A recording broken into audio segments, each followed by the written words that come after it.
خرید کے اس منڈی کو جو مطلب جن کو پیسہ دینا تھا لوگوں کو کلیئر کیا، اور آہستہ آہستہ جو ہے نا میں نے اس چیز کو وہ کر دیا. ایک یہ مسئلہ ہے. اچھا ایک منٹ مجھے ذرا تھوڑا سا کلیئر کریں، وہ کیسے گاڑی لیتے ہیں آپ وہاں سے؟ کیش پہ؟ مطلب بارگین ہوتا ہے، بارگین پہ ہم ادھار پہ گاڑی لیتے ہیں. فرض کرے 6 مہینے کے ادھار پہ ہم نے 10 لاکھ میں گاڑی خریدا میں نے. ٹھیک ہے. وہ 10 لاکھ روپے کا گاڑی ہم کیش پہ 7.5 لاکھ میں 7 لاکھ روپے میں بیچ دیتے ہیں. کیش پہ مطلب ہم جلدی اس کو واپس بیچ دیتے ہیں 7 لاکھ روپے. اس سے مطلب جو اپنا قرضہ تھا اس کو جو لوگ تنگ کر رہے تھے، مطلب جسے شرط فساد عمل کرنا، اس کو ہم واپس دے دیا. ٹھیک ہے. تو وہ قرضہ جو ہے نا پھر اپنا زمین بیچ کے یا اس کے مطلب آہستہ آہستہ ہم نے، یا کاروبار میں ابھی ہم کاروبار چلا رہے آہستہ آہستہ ہم نے ختم کر دیا. تو یہ جو گاڑیوں کا سسٹم ہے، کوئی بولتا ہے کہ یہ سود ہے، کوئی بولتا ہے جو ہے نا، لیکن میں جو ہے نا اس کو ابھی آپ صحیح طریقے سے مجھے اس کا وہ کرو. دوسری بات، میں نے بیچ میں ایسا بھی کیا کہ لوگوں سے میں نے 1 لاکھ 1.5 لاکھ 2 لاکھ روپے بیچ میں اٹھائے.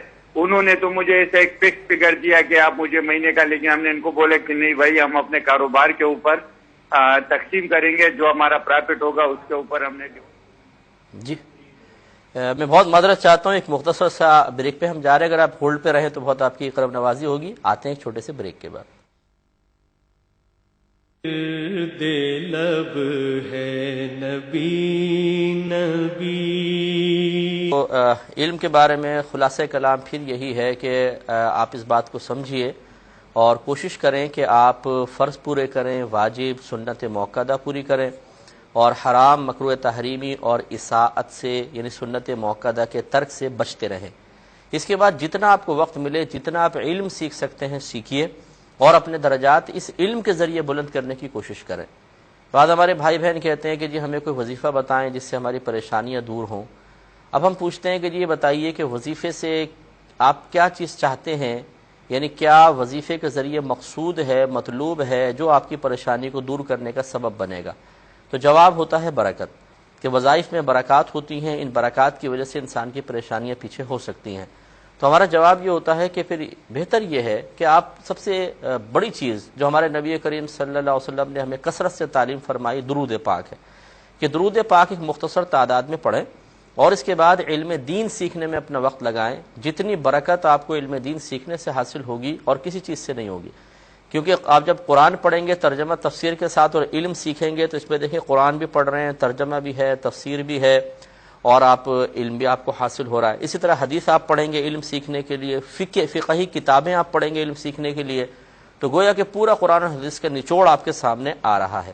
اس سے جو برکات حاصل ہوں گی وہ ناقابل بیان ہیں. اس میں آپ کے گھر پر بڑی رحمتیں برکتیں ہوں گی، اور پھر آپ بعد وفات بھی اس کے بے شمار فائدے جو قرآن و حدیث بیان کر رہے ہیں اپنی آنکھوں سے دیکھیں گے، اور انشاءاللہ بہت اچھا انجام ہوگا. لہذا مشورہ ہے، بہرحال ہر ایک کی سمجھ میں آتا بھی نہیں ہے. بعض اوقات ہم عام لوگوں کی باتیں جو بڑی خوبصورت ہیں، بڑی مزیدار باتیں ہوتی ہیں، اور ہمارے نفس کے لیے اس میں مشقت کا سامان بھی کم ہوتا ہے، ہمیں وہ اچھی لگتی ہیں. کیونکہ علم سیکھنا سب سے مشکل کام ہے، اس میں دماغ استعمال ہوتا ہے، اور جب انسان دماغ استعمال کرتا ہے تو تھکتا جلدی ہے، اور نفس اس کو پسند نہیں کرتا کہ کوئی ایسی مشقت والا کام کرے جو تیزی کے ساتھ اللہ کی بارگاہ میں انسان کو مقبول بنا دے. تو نفس بعض اوقات پڑھنے پڑھانے سے، علم سیکھنے سے گھبراتا ہے اور کہتا ہے بھئی بس اس سے مجھے ہٹا لو. تمہیں تسبیح لے کے بیٹھ جاؤ کہ 1 گھنٹے ٹیک لگا کے آرام سے ادھر ادھر دیکھتے رہیں، تسبیح پڑھتے رہیں، نفس آپ کا ساتھ دے دے گا. لیکن جہاں آپ کتاب اٹھا کے پڑھیں گے، چونکہ اس میں مشقت ہے، اس میں اللہ تعالیٰ کی رحمتیں نازل ہوں گی، آپ کے لیے باعث بلندی درجات ہے، وہیں نفس انکار کر دے گا. شیطان آپ کو سلانے کی کوشش کرے گا، بور کر دے گا، یار کیا فائدہ، اس سے اچھا تھا میں نفل پڑھ لیتا، اس سے اچھا تھا میں وظیفے پڑھ لیتا. لیکن یہ سمجھ میں ان کو نہیں آتا، مطلب عام آدمی کو سمجھ میں نہیں آتا کہ یہ شیطان کی چال ہے.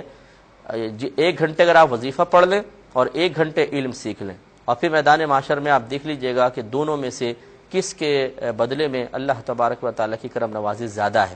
تو علم کی اتنی زیادہ فضیلت ہے، اس کی کوئی انتہا نہیں. علم سیکھیں.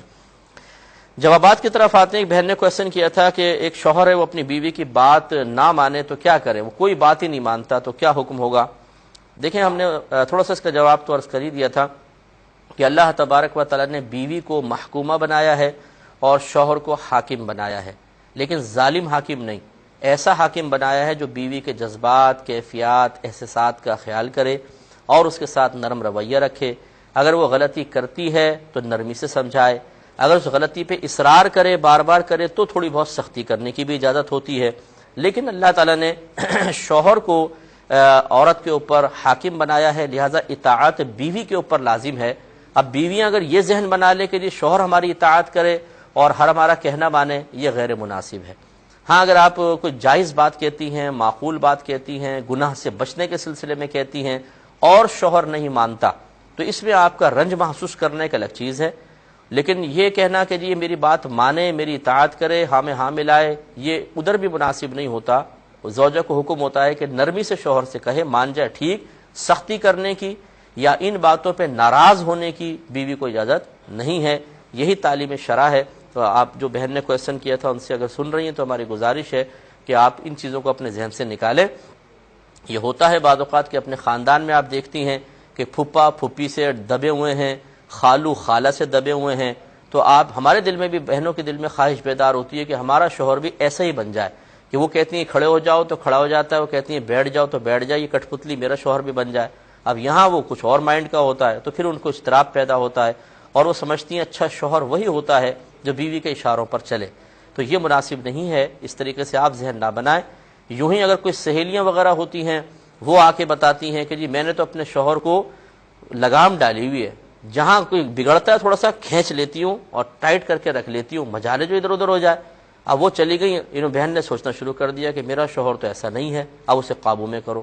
تو یوں اس قسم کے معاملات مناسب نہیں ہے۔ نرمی سے چلیں، پیار محبت سے چلیں، شوہر کہنا مانے، اچھی بات ہے، جائز باتوں میں آپ جسے مشورہ دیتی ہے کہنا مان لے، اچھی بات ہے، لیکن اگر وہ آپ کی بہت سی باتیں نظر انداز کر دیتا ہے جس کی حکمتیں بھی بعض اوقات شوہر آپ کے سامنے ظاہر نہیں کرتے ہوں گے، تو آپ اس کو نظر انداز کر کے ان کی خدمت اور اطاعت کریں، بس یہ سب سے بہتر ہے تاکہ اللہ تعالیٰ کی بارگاہ میں آپ مقبول ہو سکیں۔ بہن نے پوچھا تھا کہ کیا ایک وقت میں دی گئی 3 طلاقیں 3 ہی ہوتی ہیں یا 1 ہوتی ہیں؟ کسی نے کہا کہ جی امام شافعی رحمۃ اللہ علیہ کے مسلک میں 3 طلاقیں ایک وقت میں دی گئیں 1 ہوتی ہیں۔ دیکھیں ایسی بات نہیں ہے، جس نے کہا غلط کہا۔ ائمہ 4 اس پر متفق ہیں، ان کے متبعین جو بڑے بڑے علماء ہیں وہ سب متفق ہیں کہ ایک وقت کی دی گئی 3 طلاقیں 3 ہی ہوتی ہیں، چاہے ایک لفظ سے 3 دی ہوں، جیسے شوہر بیوی سے کہے میں نے تجھے 3 طلاق دی، یا 3 لفظوں سے 3 دی ہوں، جیسے شوہر کہے میں نے تجھے طلاق دی، طلاق دی، طلاق دی۔ دونوں صورتوں میں 3 ہی واقع ہوں گی۔ 3 کو 1 بنانے کا شرعی کوئی کانسیپٹ نہیں ہے۔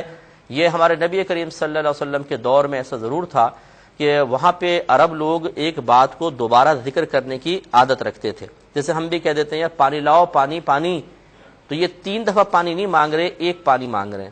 تو ایسا کبھی ہوتا تھا کہ رحمت کونین صلی اللہ علیہ وسلم کے سامنے کوئی مسئلہ آیا اور آپ نے جب یہ محسوس فرمایا کہ دوسری طلاق دینا مقصود نہیں ہے بلکہ پہلے والی طلاق کی تکرار کر دی ہے بس، تو وہاں پر آپ پھر 1 کا ہی فتویٰ دیتے تھے کہ 1 طلاق ہوئی ہے۔ لیکن جہاں یہ ثابت ہو گیا کہ شوہر ایک وقت میں 3 طلاقیں دینا چاہتا ہے، وہاں آپ نے 3 کا ہی فتویٰ دیا ہے۔ جیسے ایک صحابی نے اپنی زوجہ کو 1000 طلاق دے دی تو سرکار صلی اللہ علیہ وسلم نے 3 طلاقوں کے وقوع کا حکم دیا ہے۔ لہٰذا یہ کانسیپٹ بالکل غلط ہے کہ یہ 3 طلاقیں ایک وقت کی 1 ہوتی ہیں۔ اس طرح فتوے لے لے کر بہت سارے میاں بیوی آرام سے رہ رہے ہیں اور بولتے ہیں ہم بہت خوشی سے رہ رہے ہیں، یہ غلط طریقہ ہے، یہ گناہ ہے، بہت بڑا گناہ ہے۔ جن خاندان والوں کو پتہ ہے کہ 3 طلاق کے بعد ایک ساتھ رہ رہے ہیں، انہیں ان کا سوشل بائیکاٹ کرنے کا حکم ہے کہ ان کو شادی بیاہ میں نہ بلائیں، ان کے پاس نہ جائیں، نہ ان سے ملاقات کریں، بیمار ہو جائیں تو عیادت نہ کریں۔ یہی فقہاء نے لکھا ہے تاکہ ان کو گناہ کا احساس ہو۔ وہ مسلسل اعلانیہ طور پہ گناہ کر رہے ہیں کہ 3 طلاق کے بعد دونوں اجنبی ہو چکے ہیں اور وہ ایک گھر میں رہ رہے ہیں اور گناہ کر رہے ہیں، تو اس لیے ان گناہ گاروں سے جو اعلانیہ اس طرح گناہ کر رہا ہو اس سے میل جول رکھنا منع ہوتا ہے۔ یہ بہن نے فرمایا کہ کسی نے اچھی بری گندی وغیرہ شاعری فیس بک کے کسی اس پہ ڈال دی پیج وغیرہ پر، اور پھر یہ ہم نے الہادی پروگرام کیا تھا اور میں نے اس میں شاعری کا موضوع لے کر اس کے متعلق آیات درج کی تھیں اور اس پہ میں نے 4-5 پروگرام ریکارڈ کرائے تھے۔ ہو سکتا ہے کہ یوٹیوب وغیرہ پر ہوں، اگر آپ دیکھنا چاہیں تو دیکھ لیجئے گا۔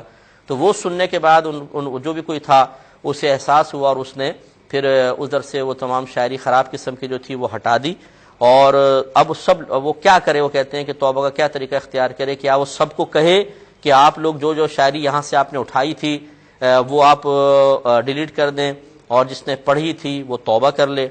تو وہ کہتے ہیں یہ بھی خوف ہے کہ جب ہم اس طرح کہیں گے تو وہ الٹے سیدھے کمنٹس دیں گے اور ان کے ایمان کا خطرہ ہوگا، کیا کیا جائے؟ دیکھیں مسئلہ یہ ہے کہ جب انسان برائی کو ختم کرنے کا ارادہ کر لے تو اسے کر گزرنا چاہیے، اور اس برائی کے ختم کرنے میں اگر کوئی شخص تعاون نہیں کرتا ہے اور الٹے سیدھے کمنٹس دیتا ہے تو اس کا مطلب تو یہ تھا کہ وہ دوستی کے قابل ہی نہیں تھا، اس کو آپ نے جوائن کرنے کیوں دیا؟ اس کا مطلب یہ ہے کہ وہ اس قابل ہی نہیں ہے کہ وہ ہدایت قبول نہیں کر رہا، وہ آپ کی نصیحت قبول نہیں کر رہا، تو اس کا مطلب وہ قریب رکھنے کے قابل بھی نہیں تھا۔ اور جو اس طرح کا انسان ہو کہ وہ قابل ہی نہیں ہے کہ اس کو دوست بنایا جائے یا اس سے تعلقات قائم کیے جائیں، تو پھر اسی کوئی پرواہ بھی نہ کریں۔ اگر آپ ایک اچھے چیز کی طرف بڑھتے ہیں تو پھر یہ اللہ تبارک و تعالیٰ کا ارادہ ہوتا ہے، مشیت ہوتی ہے کہ اللہ تعالیٰ کس کس کے قلوب کو اچھائی کی طرف مائل فرماتا ہے، اور کون کون لوگ ایسے ہیں جنہیں اللہ تبارک و تعالیٰ نفس و شیطان کے گویا کے حوالے کر دیتا ہے اور اپنے تائید غیبی ہٹا لیتا ہے۔ اس میں پھر آپ کا تو کوئی قصور نہیں ہے۔ اگر ایسے ہی ہوتا تو نبی کریم صلی اللہ علیہ وسلم لوگوں کے سامنے تبلیغ دین بھی نہ فرماتے کہ یہ انکار کریں گے تو اور زیادہ گناہ گار ہوں گے، اور زیادہ جہنمی ہوں گے، تو اس لیے تبلیغ نہ کی جائے۔ ایسی بات نہیں ہوتی، آپ بالکل تمام شاعری اس قسم کی ہٹائیں۔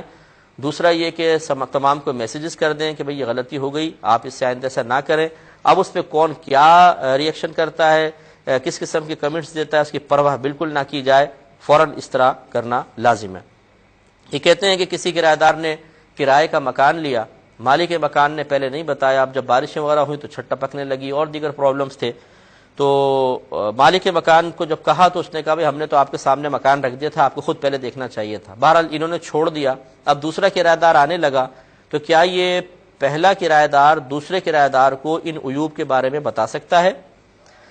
دیکھیں مسئلہ یہ ہے کہ بعض ایسے چیز کے عیب ہوتے ہیں جو ظاہراً انسان تھوڑا سا دیکھے تو نظر آ جاتے ہیں، تو اور بعض ایسے ہوتے ہیں جو بڑے پوشیدہ قسم کے ہوتے ہیں، وہ خاص خاص مواقع پہ نظر آتے ہیں، جیسے یہ بارش کی وجہ سے چھت کا ٹپکنا۔ کوئی اگر کرایہ دار آئے گا وہ دیکھے گا، لاکھ دیکھے، بعض اوقات اتنی باریک چھت ٹوٹی ہوتی ہے کہ پتہ نہیں چلتا ہے، اور جب بارش ہوتی ہے تو پتہ چلتا ہے۔ تو مالک مکان اگر تو جو ظاہری عیوب نظر آ رہے ہیں ان کے بارے میں کہہ دے کہ بھئی یہ دیکھ لیں سامنے یہ ہیں چیزیں، اور اگر آپ کو سمجھ میں آتا ہے لے لیں، تو پھر ٹھیک ہے، وہ گناہ گار بھی نہیں ہوگا، اور پھر یہ کرایہ دار لینا چاہے نہ لینا چاہے اس کی مرضی ہے۔ لیکن اگر اس مکان میں کچھ ایسے بھی عیوب ہیں کہ وہ بغیر مالک مکان کے بتائے کرایہ دار ان پہ مطلع نہیں ہو سکتا، تو اس پہ واجب ہے کہ وہ بتائے، کیونکہ یہ پھر مالک مکان کا کام ہے کہ وہ جب ایک صحیح سالم اور بالکل پرفیکٹ مکان کا کرایہ لے رہا ہے تو ایسا مکان فراہم بھی کرے، ورنہ اس کا کرایہ لینا، یعنی پورا کرایہ لینا تو گناہ نہیں بنے گا، لیکن جتنے کمی کے ساتھ اس نے مکان دیا اتنے پیسے اس کو واپس کرنے چاہیے۔ تو اگر اس طرح دھوکہ دے کے مکان چڑھا دیا اور اس میں خرابیاں موجود ہیں تو پھر مالک مکان یقیناً گناہ گار ہوگا۔